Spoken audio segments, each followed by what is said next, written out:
This is Chris Evans of QFacts, and today I'm going to look at a wave function to see if it can help add value to a generic reversal model.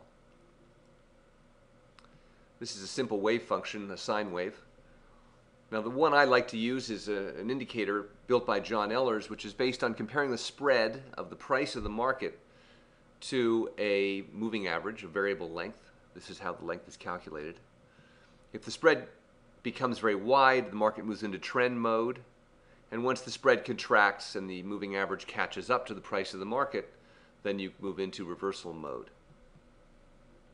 The rules I'll use are the same as I did in the generic reversal model video, and I'll check to see whether this screen adds value, and I'll exit on the same basis as I did in the previous video.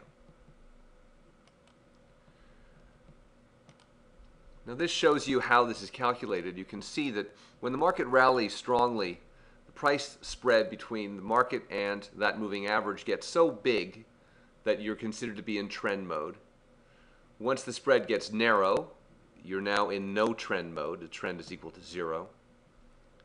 And that allows us to do trades. And you can see during the whole rally, you're moving back and forth between trend mode, no trend, trend mode, no trend. So what I'm going to do is look at this trend variable and consider it relative to Evosc to find trades. Here's the model working. And what you can see when you run an optimization is that I give it the choice of whether it wants to use this wave function or not. If it chooses to use it, this value is a 1. And in of the top 10 values, 8 cases it's choosing to use that value. But what is interesting is the return on the account is about 200 points better every time I use the wave function. That means that it's taking fewer trades and making essentially the same amount of money. And we can see that here. You can see a distinct slope up when I use the wave function here that's telling you that it likes it when the wave function is invoked. You can see the number of standard deviations away from the mean I'm looking for Evosc to move to give me a signal is quite solidly in this 0.6, 0.8 range.